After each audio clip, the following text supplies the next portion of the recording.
Assalamualaikum bosku, welcome to my channel. Sebelum menonton, jangan lupa subscribe, nyalakan dulu loncengnya, dan jangan lupa like dan komen. Dan jangan lupa ambil posisi rebahan kalian. Untuk kalian selamat menyaksikan. Larut malam, Ye Chen terbangun dari tidur nyenyaknya.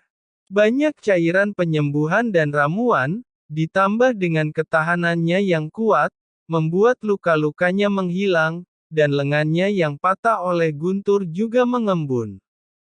Ye Chen perlahan membuka matanya.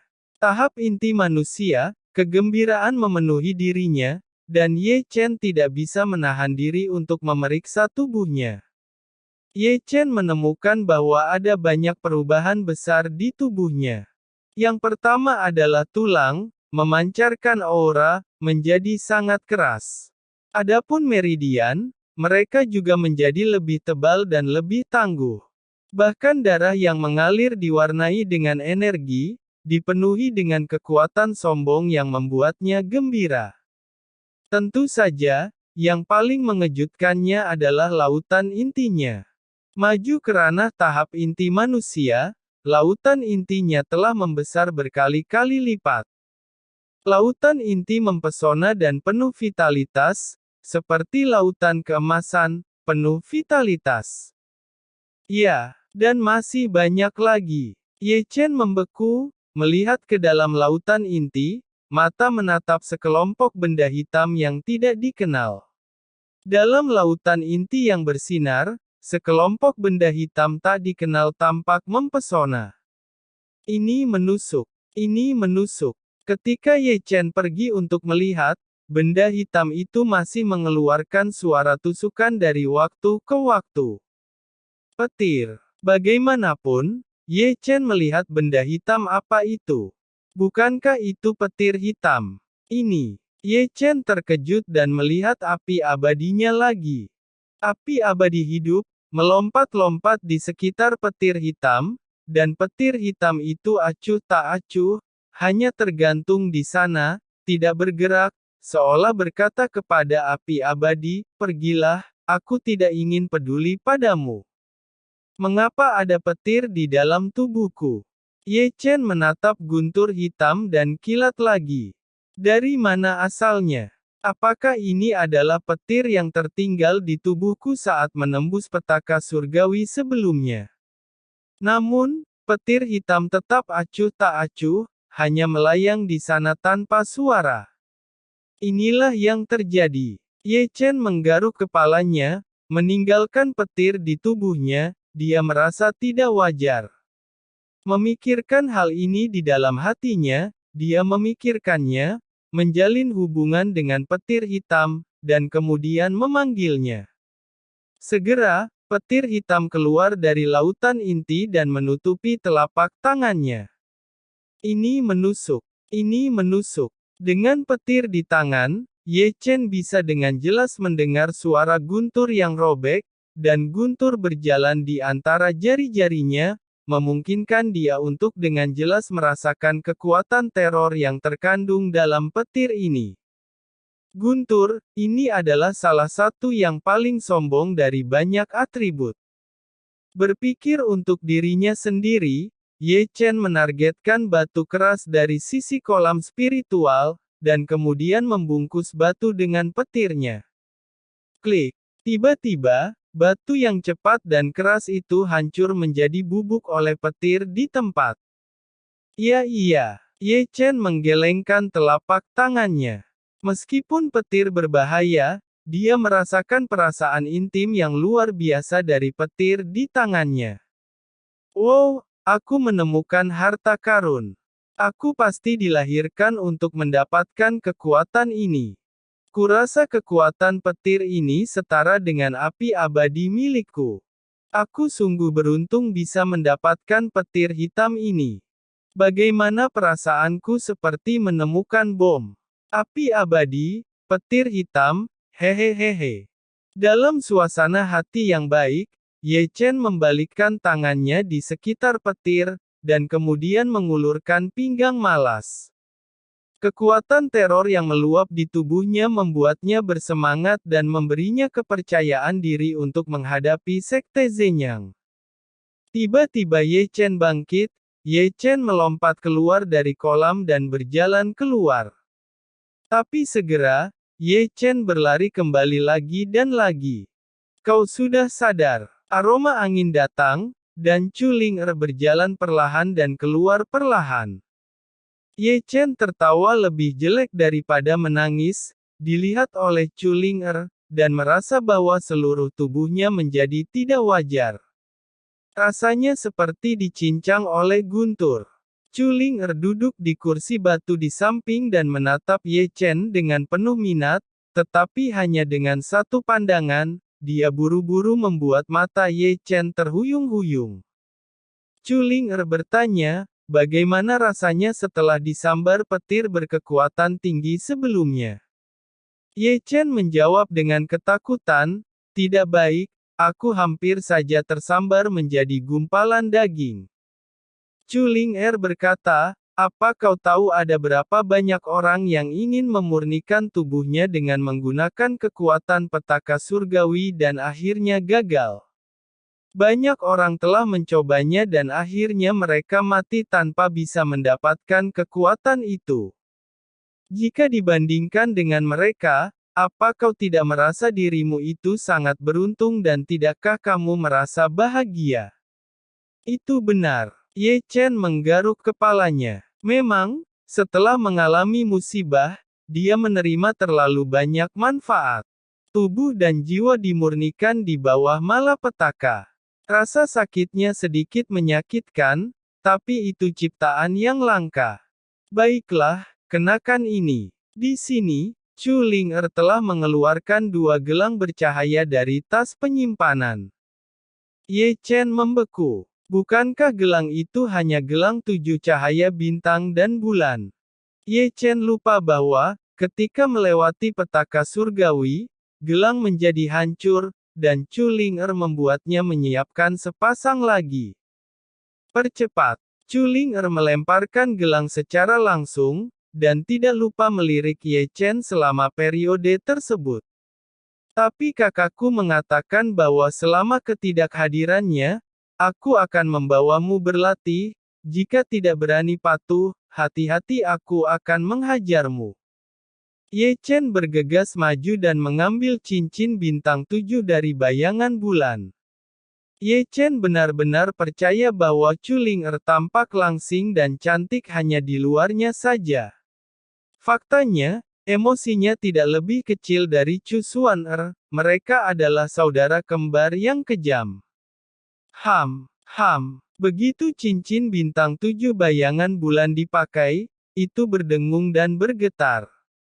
Segera, tiba-tiba 5 bintang di gelang ini. Apakah anak ini monster? Dalam adegan ini, Chu Ling terkejut dan matanya penuh keheranan. Dia baru saja naik ke tingkat tahap inti manusia dan dia sudah menerima beban seberat 2.500 kilo, bocah ini benar-benar mengerikan. Selain itu, Ye Chen juga ada di sana. Chu Ling samar-samar ingat bahwa sebelum menerobos, gelang bintang 7 bayangan bulan hanya 2 bintang yang menyala. Sekarang ketika dia maju ke tahap inti manusia, dia benar-benar langsung melompat ke 5 bintang. Ini ditekan oleh 1000 pon berat. Itu naik langsung menjadi 2.500 kg. Untuk sesaat, Ye Chen hanya merasakan lengan yang berat, kekuatan tubuhnya ditekan, dan punggungnya sepertinya membawa batu seberat 2.500 kilo. Istirahatlah yang baik malam ini. Mulai besok, aku akan membawamu untuk melanjutkan pelatihan neraka, kata Chu Ling. Ye Chen menjawab, pelatihan neraka. Aku masih harus melanjutkan latihan itu. Ye Chen terkekeh di dalam hatinya, merasa bahwa sesuatu akan terjadi, dan itu jatuh ke tangan Chu Ling dan dia akan mengupas kulitnya jika aku mati. Lalu di mana guruku? Ye Chen bertanya ragu-ragu. Aku tidak akan memberitahumu. Ye Chen bergumam, aku telah terjebak di tangannya, dan dia pasti akan menyiksaku habis-habisan. Pada malam hari, Ye Chen berdiri di depan rumah bambu kecil, bermandikan sinar bulan, dan menikmati kekuatan agung yang dibawa oleh tahap inti manusia. Di sampingnya, Zixuan berdiri di sana seperti patung. Meskipun itu adalah boneka, dia tak tertandingi dan di bawah sinar bulan yang cerah, tetapi juga menyerap cahaya bintang secara diam-diam, yang sangat aneh. Sejuk. Saat Ye Chen tertawa keras. Ye Chen memutar lehernya dan melihat Zixuan di sampingnya, dan tertawa, setelah aku meningkatkanmu ke kelas mistik, aku masih belum sempat bertarung denganmu. Berbicara, Ye Chen memikirkannya dan memberi Zixuan perintah ayo kita bertarung. Segera, Zixuan bergerak, dan kecepatannya sangat cepat, seperti hantu, dan beberapa dari serangan di depan Ye Chen dalam sekejap, melambaikan tangannya adalah segel besar. Ye Chen tidak mundur, dia memadukan kecepatan dan kekuatan, mencampur peperangan yang tak terkalahkan, dan memukul pukulan. Dalam pertarungan melawan petaka surgawi, Ye Chen menyadari tebasan 8 malapetaka dari arti sebenarnya dari tebasan 8 malapetaka, dan dengan jurus tebasan 8 malapetaka inilah Ye Chen mematahkan petir terakhir dari petaka surgawi, dan menggambarkan tinju dengan kekuatan dan mendominasi itu sempurna. Boom! Tinju bertabrakan dan raungan pecah, tetapi Zixuan tidak bergerak, tetapi Ye Chen terkejut dan menendang kembali. Sangat bagus. Ye Chen tertawa, membanting lagi, dan melambaikan tangannya lagi. Kecepatan Zixuan tidak lambat, dan dia memiliki postur yang mantap untuk menekan Ye Chen. Serangannya bahkan lebih parah. Boom! Gemuruh. Pertempuran antara kedua terus meningkat, raungan berlanjut, dan Zixuan, yang juga memenuhi syarat untuk melakukan keterampilan rahasia, didukung oleh segel mantra, keterampilan berlanjut, dan Ye Chen, yang telah ditekan sekali, tidak bisa mengangkat kepalanya. Adapun Ye Chen, meskipun jatuh ke angin, itu seperti singa liar. Semakin sengit pertempuran, darah yang meletus dari tubuh terbakar seperti api. Kamu bisa mengalahkan Qi Yang dan Yang Bin tanpa terkalahkan, kamu benar-benar luar biasa. Ye Chen kagum lebih dari sekali selama pertempuran, dan Ye Chen benar-benar bertarung melawan Zixuan, hanya untuk mengetes kekuatan ini. Tiba-tiba pertarungan berhenti. Di satu sisi, Zixuan berdiri di sana seperti patung, pakaiannya agak berantakan, dan ada banyak bekas luka di tubuhnya, tetapi dia perlahan pulih. Adapun pihak lain, Ye Chen telah jatuh ke tanah. Dalam pertempuran satu malam, dia juga menghabiskan pertempuran, merasa malu, dan berlumuran darah di sekujur tubuhnya. Di bawah sinar bulan, dia berangsur-angsur tertidur. Keesokan harinya, sebelum fajar, Chu Ling'er datang. Melihat Ye Chen masih tidur, tanpa mengucapkan sepatah kata pun, Chu Ling'er langsung membawa terbang Ye Chen. Kemana kau membawaku? Ye Chen digendong, berteriak hampir menangis. Jangan banyak tanya. Chu Ling'er menatap Ye Chen dengan tidak senang. Ye Chen hanya menutup mulutnya, membiarkan Chu Ling'er memeluknya seperti ayam kecil, lalu terbang ke awan, dan kemudian datang ke puncak Gunung Giok, dan berjalan ke Gua Yuling tempat Chu Ling'er berkultivasi. Tempat apa ini? Ye Chen melihat sekeliling, dan kemudian menatap Chu Ling'er. Kamar spiritual. Chu Ling'er menjawab dengan santai, dan kemudian menggambar lingkaran sekitar 1 kaki di tengah ruang batu. Kamu, masuk. Chu Ling'er melirik Ye Chen. Meski bingung, Ye Chen dengan patuh berlari ke dalam lingkaran. Ini adalah ruang spiritual yang didedikasikan untuk melatih jiwa. Chu Ling'er mulai memperkenalkan Ye Chen, tidak lupa merujuk pada 4 tugu batu giok yang berdiri di 4 arah di tenggara dan barat laut. 4 tugu batu giok disebut tugu jiwa, begitu segelnya terbuka, tugu ini akan mengeluarkan suara dan getaran yang dapat menyerang jiwa milikmu. Ini benar-benar misterius. Ye Chen menyentuh dagunya, diam-diam mengatakan bahwa ada banyak hal aneh di puncak gunung giok ini. Berdirilah di lingkaran itu, selanjutnya, aku akan melepaskan segel tugu-tugu itu. Kata Chuling Er, menunjuk ke lingkaran di bawah kaki Ye Chen, dan kamu tidak boleh keluar dari lingkaran ini. Sesederhana itu. Mendengar nada suara Ye Chen dengan begitu mudah, Chuling Er mengangkat alisnya sedikit, dan senyum menawan bergerak di sudut mulutnya. Yah, sesederhana itu. Jika kamu siap, kamu bisa mulai sekarang. Kau bisa berteriak sekuat tenaga jika kau merasa kesakitan. Oke. Ye Chen berdiri diam dan menarik napas dalam-dalam. Ye Chen bertanya, apakah akan terasa sakit? Chuling Er menjawab, kau akan tahu setelah kau mencobanya sendiri. Segera, Chuling Er menutup segel dengan satu tangan dan berbisik, aktif. Tiba-tiba, 4 tugu jiwa bergetar, dan rune di atas menyala. Segera, 4 prasasti jiwa bergetar, dan suara gemetar diarahkan ke tengah ruang batu, lebih tepatnya, Ye Chen berdiri di lingkaran tengah. Pada saat ini, Chuling Er di samping sudah secara sadar menutupi telinganya. Wow! Segera, suara jeritan Ye Chen berdering, dan getaran di 4 arah dari tenggara ke barat laut langsung masuk ke benaknya, membuat pikirannya bersenandung sebentar, seolah robek. Rasanya canggung. Chuling Er menutupi telinganya, menatap Ye Chen sambil tersenyum dan melihat Ye Chen menderita, dan dia merasa sedikit bahagia. Ye Chen berteriak sambil kesakitan, apa aku hanya bisa duduk dan menerima siksaan ini? Chuling Er menjawab, tidak ada salahnya kau mencoba melawannya dengan jurus menggunakan gelombang suara. Setelah mendengar kata-kata itu, Ye Chen bekerja keras untuk berdiri, darah dan darah berkumpul, baiklah aku akan mencobanya. Dan seketika Ye Chen mengeluarkan keterampilan amarah naga gila dan dia berteriak ke tugu jiwa di depannya. Deru. Segera, erangan naga yang keras terdengar melalui ruang batu.